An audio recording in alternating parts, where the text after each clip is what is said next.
क्या आपने कभी सोचा है क्यों कुछ लोग स्टॉक मार्केट से पैसा कमाते हैं और कुछ हर महीने सिर्फ नुकसान उठाते हैं? अगर आप भी इस सवाल का जवाब जानना चाहते हैं, तो आज की ये वीडियो आपके लिए गेम चेंजर साबित हो सकती है। देखिए, स्टॉक मार्केट सिर्फ बड़े लोगों का खेल नहीं है और न ही ये कोई जादू की मशीन है, लेकिन अगर आप सही तरीके से समझें तो यह आपके पैसे को काम करने का मौका दे सकता है। आज हम जानेंगे शेयर मार्केट के 9 अलग अलग तरीके जिनसे नया निवेशक अपने पैसे को बढ़ा सकता है। और हाँ, अंत तक बने रहिए क्योंकि इस वीडियो में बहुत कुछ नया सीखने को मिलेगा। तो चलिए विदाउट टाइम वेस्ट के जानते हैं एक एक करके उन तरीकों के बारे में। पहला तरीका, शेयर खरीदो और बेचो यानी कैपिटल गेन्स क्या होता है? यह सबसे पुराना और सबसे सीधा तरीका है। आप किसी कंपनी का शेयर खरीदते हैं, यानी उस कंपनी का एक छोटा हिस्सा आपके पास आता है। अब अगर कंपनी का बिजनेस अच्छा चलता है तो उसके शेयर का दाम बढ़ता है, और जब आप बेचते हैं तो जो अंतर होता है वही आपका प्रॉफिट यानी कैपिटल गेन कहलाता है। कैसे काम करता है, उदाहरण के तौर पर समझते हैं। मानिए आपने रिलायंस का शेयर 1400 रुपये में खरीदा। कुछ महीनों बाद वो 1800 रुपये पहुंच गया। आपने बेच दिया तो 400 रुपये का मुनाफा। लेकिन अगर वो 1000 रुपये पर गिर गया तो उतना ही नुकसान। यानी स्टॉक मार्केट में दाम सिर्फ ऊपर नहीं जाते, नीचे भी आते हैं, और यहीं ज्यादातर नए लोग फंस जाते हैं। अब देखिए, इसी से रिलेटिव काम की बात। अगर शेयर 1 साल से ज्यादा होल्ड किया तो उसे लॉन्ग टर्म कहते हैं, टैक्स कम लगता है। अगर 1 साल से कम में बेच दिया तो शॉर्ट टर्म कहलाता है, टैक्स थोड़ा ज्यादा होता है। अब इसमें प्रॉफिट पॉसिबल कब? जब आप सही शेयर चुनते हैं और समय के साथ उसका दाम बढ़ता है, तब प्रॉफिट पॉसिबल है। और लॉस पॉसिबल कब? जब गलत टाइम पर खरीदा या गलत कंपनी चुनी, तब। इसके बाद दूसरा तरीका, डिविडेंड इनकम। यह क्या है? कंपनी अपने मुनाफे का कुछ हिस्सा शेयर होल्डर्स को देती है, इसे डिविडेंड कहते हैं। यह कैसे काम करता है? तो देखिए, कंपनी बोर्ड मीटिंग में डिविडेंड घोषित करती है। इसके बाद रिकॉर्ड डेट और एक्स डिविडेंड डेट तय होती है। और इसमें देखिए, इंपॉर्टेंट रूल, आपको एक्स डिविडेंड डेट से पहले शेयर खरीदकर डिमैट अकाउंट में रखना होगा। अगर बाद में खरीदते हैं तो डिविडेंड नहीं मिलेगा। Profit only, no loss. यह बोनस इनकम की तरह है, लेकिन ध्यान दें, डिविडेंड मिलने के बाद शेयर का भाव मार्केट में थोड़ी गिरावट दिखा सकता है। यानी बोनस तो मिल गया, लेकिन शेयर के भाव का रोलर कोस्टर राइड शुरू। और एक ध्यान देने वाली बात, सभी कंपनी में डिविडेंड नहीं मिलता है। डिविडेंड के लिए हमें अच्छी कंपनी को, और जो डिविडेंड देती है, उन कंपनी में प्रॉपर रिसर्च के बेस पर सेलेक्ट करके इन्वेस्ट करना चाहिए। बाद में बस शेयर होल्ड करें और इंतजार करें कंपनी के डिविडेंड अनाउंसमेंट का। नेक्स्ट, तीसरा तरीका, इंट्राडे ट्रेडिंग। यह क्या है? एक ही दिन में शेयर खरीदना और बेचना, यानी डे ट्रेडिंग। अब यह कैसे काम करता है? सुबह शेयर 100 रुपये पर खरीदा, दोपहर में 103 रुपये पर बेच दिया, 3 रुपये का फायदा। लेकिन अगर शाम तक 97 रुपये पर गया, 3 रुपये का नुकसान। ये पूरी तरह प्राइस मूवमेंट पर निर्भर करता है। आपका प्रॉफिट या लॉस उसी दिन तय हो जाता है। इसमें प्रॉफिट पॉसिबल कब?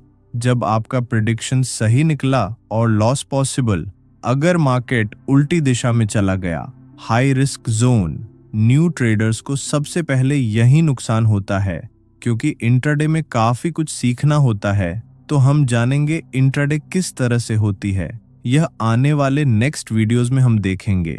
इसके बाद चौथा तरीका, स्विंग ट्रेडिंग। यह शॉर्ट टर्म इन्वेस्टमेंट है। आप शेयर को कुछ दिन या हफ्तों तक होल्ड करते हैं। कैसे काम करता है? सपोज आपने TCS 3500 रुपये पर खरीदा, और आपको अंदाजा है, नहीं सिर्फ अंदाजा नहीं, प्रॉपर रिसर्च और स्ट्रेटजी के बेस पर, कि यह अगले 2 हफ्तों में 3800 रुपये जाएगा। जब टारगेट हिट हो जाए तो आप बेचकर प्रॉफिट ले लेते हैं। इसमें प्रॉफिट पॉसिबल जब ट्रेंड सही पकड़ा हो, और लॉस पॉसिबल अगर मार्केट अचानक गिर गया या आपका स्टॉप लॉस नहीं लगा। यह जानकारी आपको पसंद आ रही है तो प्लीज वीडियो को लाइक करें और चैनल को सब्सक्राइब जरूर करें। साथ में ही बेल आइकन प्रेस करें, जिससे कि नेक्स्ट वीडियो का नोटिफिकेशन आपको तुरंत मिल सके। अब पांचवा तरीका, mutual funds, indirect stock market investment. अगर आपको खुद स्टॉक चुनने की समझ नहीं है तो म्यूचुअल फंड्स एक आसान रास्ता है। कैसे काम करता है? जब आप म्यूचुअल फंड में इन्वेस्ट करते हो तो एक फंड मैनेजर आपके पैसे को कई कंपनियों में इन्वेस्ट करता है। लॉन्ग टर्म में ये बहुत सुरक्षित और स्थिर रिटर्न देते हैं। म्यूचुअल फंड का वैल्यू हर दिन बदलता है। इसे NAV, नेट एसेट वैल्यू कहते हैं। जब आप बेचते हैं तो NAV के हिसाब से पैसा मिलता है। इससे संबंधित कुछ जरूरी बात, इसके फायदे, रिस्क कम होता है क्योंकि पैसा कई जगह इन्वेस्ट होता है। लॉन्ग टर्म में stable returns, dividend plus capital gains दोनों से अर्निंग। और नुकसान, शॉर्ट टर्म लॉस हो सकता है अगर मार्केट गिर जाए। फंड मैनेजर फीस रहती है, खुद शेयर चुनने की जरूरत नहीं, फंड मैनेजर हैंडल करेगा। म्यूचुअल फंड की प्राइस यानी NIV स्टॉक की तरह दिन प्रतिदिन बदलती रहती है, लेकिन स्टॉक की तरह रियल टाइम नहीं। स्टॉक मार्केट में हर सेकंड प्राइस बदलती है, high volatility. Mutual fund NIV, fund में जो एसेट्स हैं उनका वैल्यू रोजाना क्लोज होने के बाद कैलकुलेट होता है। दिन में केवल एक बार अपडेट होता है, फिक्स्ड नहीं होती, लेकिन स्टॉक की तरह सेकंड बाय सेकंड फ्लक्चुएट नहीं करती। एक उदाहरण समझते हैं। मानिए आपने 100 रुपये में SIP लगाया। आज NAV 102 रुपये है। आपकी होल्डिंग वैल्यू बढ़ी। कल NAV RS 101, थोड़ी गिरावट। यानी म्यूचुअल फंड प्राइस हर दिन बदलती है, लेकिन स्टॉक की तरह रियल टाइम या वोलेटाइल नहीं। नेक्स्ट, छठा तरीका, IPO, इनिशियल पब्लिक ऑफरिंग। इसका मतलब जब कोई कंपनी पहली बार अपने शेयर जनता को बेचती है, उसे IPO कहा जाता है। कैसे काम करता है?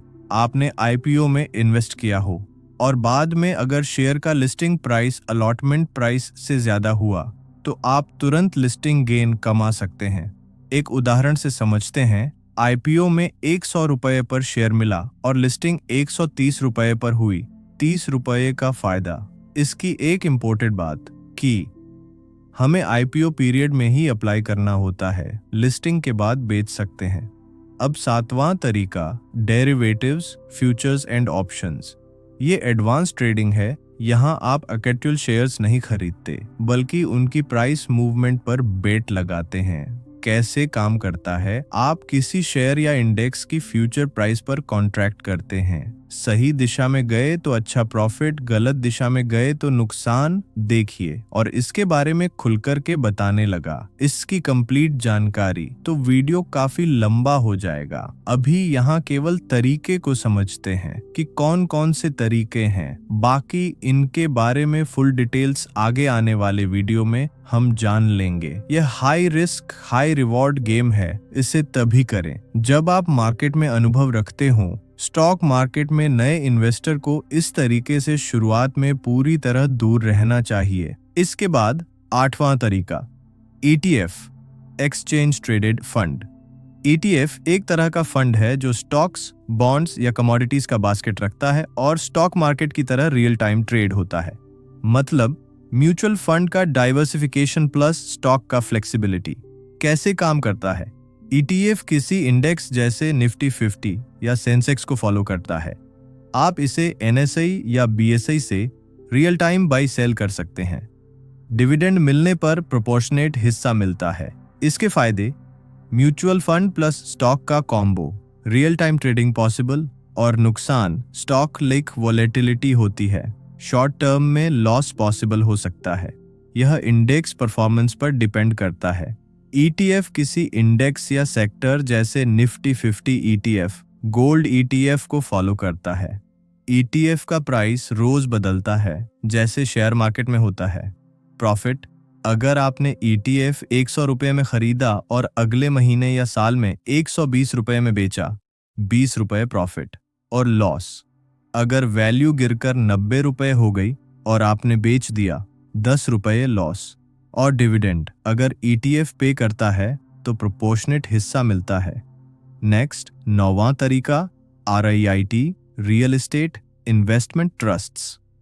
RIIT एक कंपनी है जो कमर्शियल प्रॉपर्टीज जैसे मॉल्स, ऑफिसेज, होटल्स में इन्वेस्ट करती है और रेंटल इनकम या प्रॉफिट्स का हिस्सा शेयर होल्डर्स को डिविडेंड की तरह देती है। कैसे काम करता है? उदाहरण के तौर पर आप RIIT में इन्वेस्ट करते हैं, जैसे आपने कोई मॉल का हिस्सा खरीदा। इससे RIIT प्रॉपर्टीज से रेंटल इनकम आती है और लगभग डिविडेंड हर 3 या 6 महीने में मिलता है।